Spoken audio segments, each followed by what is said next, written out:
וסאלי יישומי מצפון, ואני מתנצלת שהפסקתי אותה, אבל אני רציתי ואני עדיין רוצה להשאיר זמן לשאלות מהקהל. זאת נעשה אחרי הדובר השלישי, פרופסור יואל מגדל, אורח באוניברסיטת תל אביב.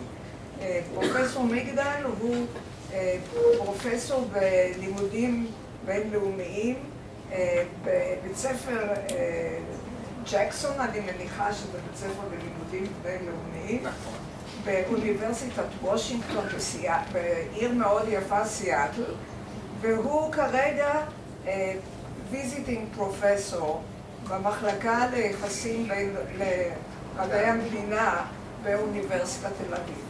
פרופסור מגדל, בבקשה.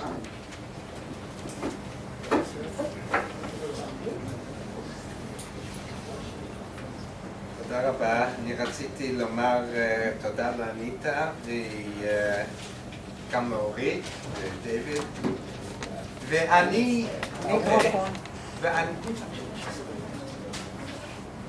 אני ארצה באנגלית, אבל בדיון אפשר גם לשאול את השאלות. I want to make several comments on this book, A Home for All Jews. There's a copy of it, if you haven't seen it. And I want to raise some questions about it, and particularly from its perspective of looking from the bottom up. First of all, let me say that I enjoyed reading this book very much. It's very, very rich, and it combines two sorts of history. A micro history, which has become very popular in recent years, and macro history. That is, there is a lot of detail here. You can see the work that came from the archives and the newspapers of the time. But Orit keeps her eye on the ball. She links the micro history, the accounts that people gave of the time, the stories of being denied an exit permit or suffering in a transit camp. She keeps those stories related directly to questions of social rights and national identity, and I'll come back to those. All three chapters demonstrate a sensitivity to class and to ethnicity, and particularly to the question of hierarchy.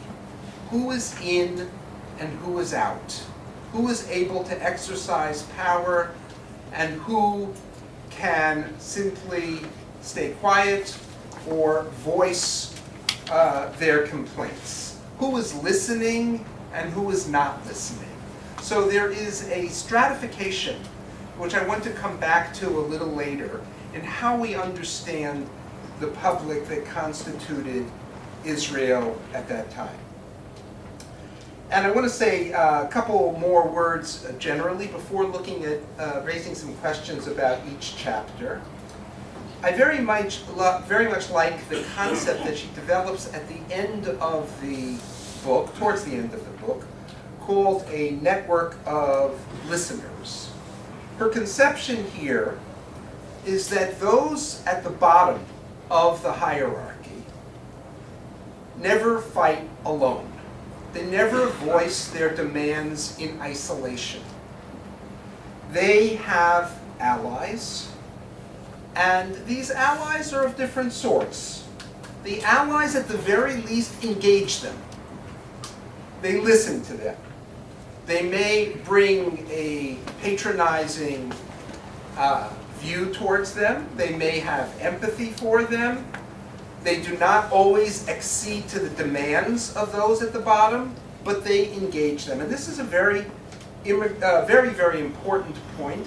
She brings it out in the context of her chapter on immigration, but I think it just as easily could have been applied to the first chapter and even maybe the second chapter as well.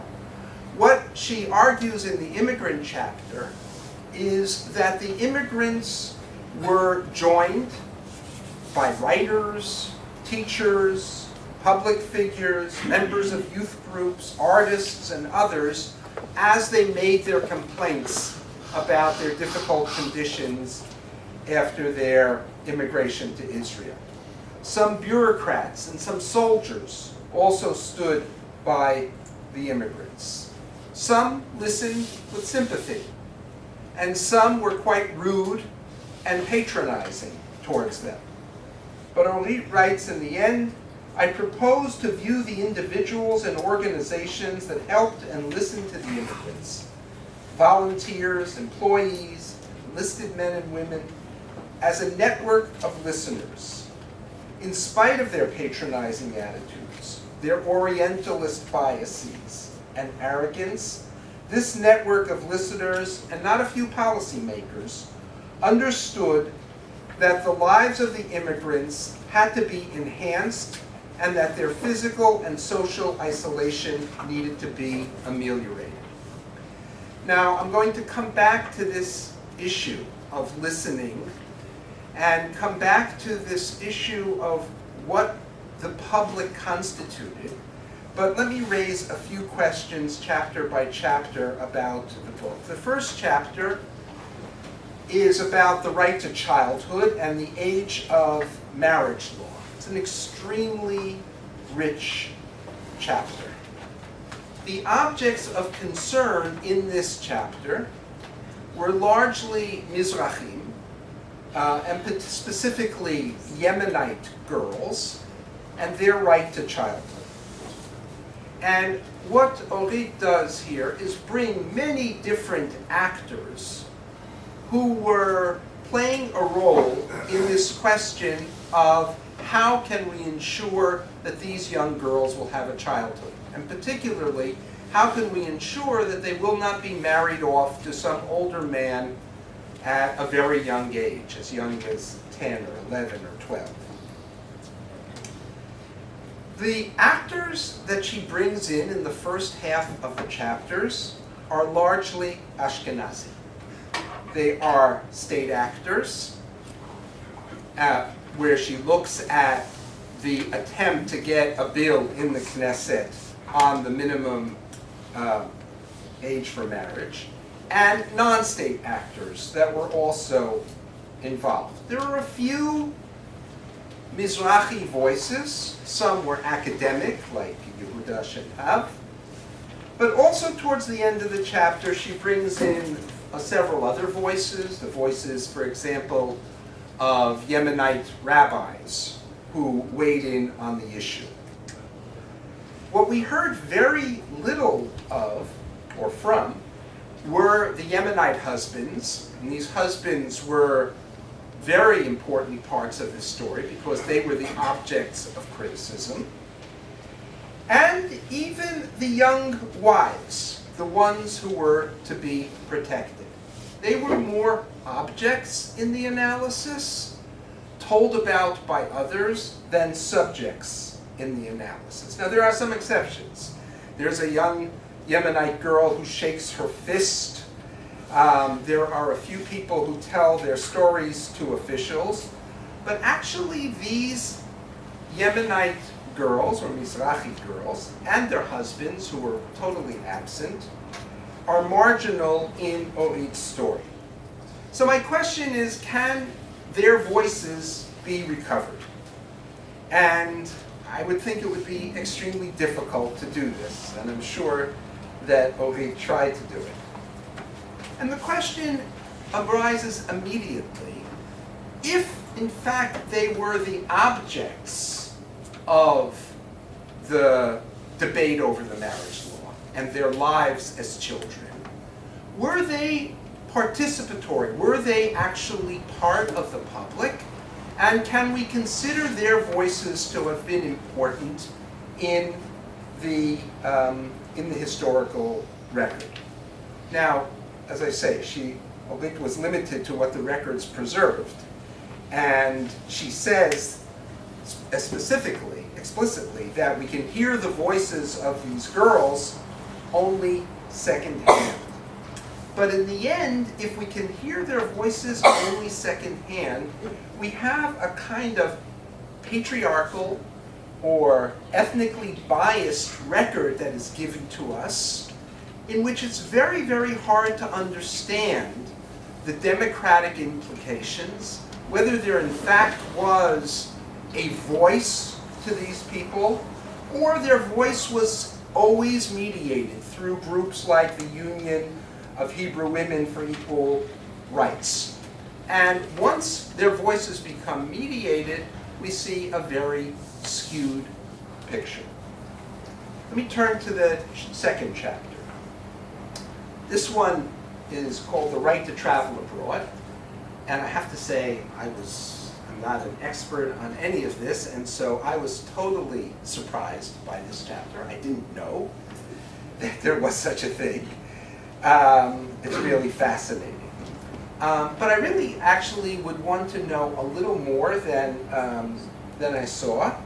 Are there some kinds of numbers on the percentage of applicants for an exit visa who were denied? Now we have some tables, and I went over those tables. We have tables for how many people traveled and broke down the categories of travel for leisure or for official business or for other things of this sort. What I didn't see was a kind of global view. Now we had a percentage of the overall population that actually traveled, and it was quite low. It varied between about 1.5% and 3.5% of the population. But to pick up on a point that Aviva made, what is the percentage in other societies? I couldn't tell if this was a relatively low or relatively high percentage, and I would have wanted a little more information on this.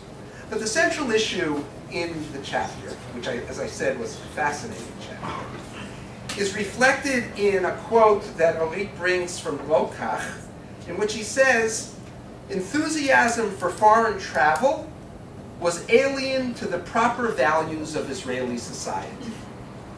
This is a wonderful quote. I'll read it again. "Enthusiasm for foreign travel was alien to the proper values of Israeli society." And as she captures beautifully, the officials feared a culture of what they called travelitis, right? A disease of wanting to travel the world, which seems to have won out in the end in Israel. She also captures in this chapter beautifully the state's desire to know everything about individuals, what it means to have a totalizing state. And here she brings a very sensitive point. You have a state that was totalizing, that wanted to know every detail of every individual's life, but that somehow was vulnerable, totalizing but vulnerable, and vulnerable to these voices from below, which were making demands on state officials. Now, Orit frames this, the issue in this chapter in Israel as a debate between individual freedom versus the public interest. And here I had some difficulty. This makes a kind of binary which sort of sees liberal democracy on the one hand, where the individual's rights are protected by the state, a kind of fence around the individual which gives the individual tremendous autonomy, versus a more communal or public view. And I'm not sure this is the best way to do this. And I think even Orit kind of backs off this a little bit. And she says the public and officials of the state shared what she called, and quotes from another scholar, regimes of justification. And what she means by that is that there was a shared consensus or set of values that permeated both those making the demands, asking for more freedom for travel, and those making the decisions, those giving out the exit permits or not giving them out usually. So even when individuals sought a change and more autonomy for the individuals, she argues, they did this from a sense of shared values with policymakers. Now, she says and assumes here that because Israel was a democracy, back to Abiv's point at the beginning, the citizens' opinions would eventually have a cumulative effect. That is, that from the bottom up, you would have individuals making demands on government, and the government was vulnerable. The government would be changing. And this would lead to a change in policy. Now, it's easiest, I think, in this chapter to make that argument because these were not the weakest elements of society. People who wanted to travel, as she points out, are usually people of means. They were more often Ashkenazim than Mizrahim. But even here, I wonder, is this point demonstrated? She writes, through their pleas, letters, and lawsuits, which together constitute an unorganized collective. And here I really had some difficulty. Is a public an unorganized collective? What is it that gives it some strength or power to make demands on policy and policymakers? How do we know that this cumulative effect actually worked? How do we understand the workings of an unorganized collective? So I would have liked a little more on this question.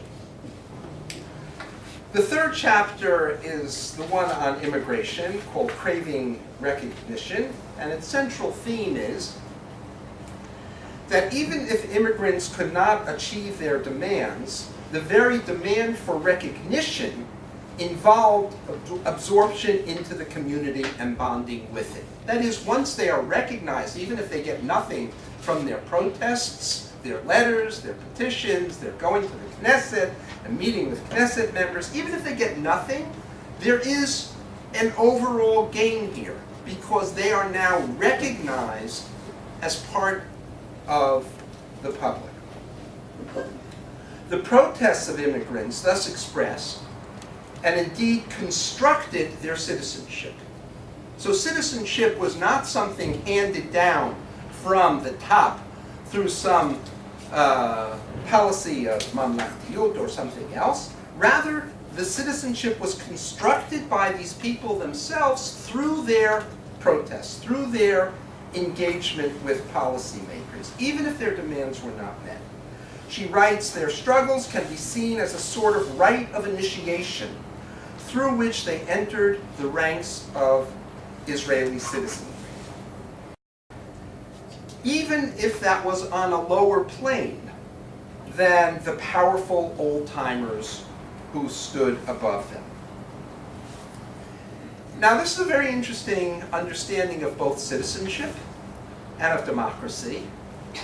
And I kind of reread that chapter and asked, is this coming out of what we see here? Is this understanding of the construction of citizenship by people themselves, weak people themselves, reflected in the evidence she brings? Or is this a kind of overlay to data that can be understood in a variety of ways that Orit brings to it? I don't have an answer to that. I'll close this section and then wrap up in a minute. She says, despite the pain, disappointment, and hurt they felt, they not only did not lose their voices in the process of immigrating, but in many cases gained a voice for the first time. Okay. My final question is a short one, and I'll end with that.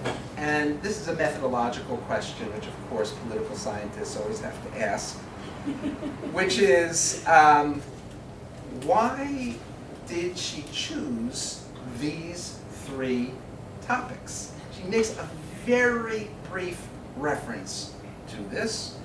Why did she pick something as obscure as exit visas, something as broad as immigration protests, and something as slightly bizarre as the age of marriage? What was it in these issues that drew her? Was there a longer list of issues that you could have written 10 chapters on, but chose 3? And what are those other issues that whereby citizenship was purportedly constructed? And then why choose these 3? Did they do the best job of explaining the shaping of Israeli citizenship? And if they did, why? Thank you.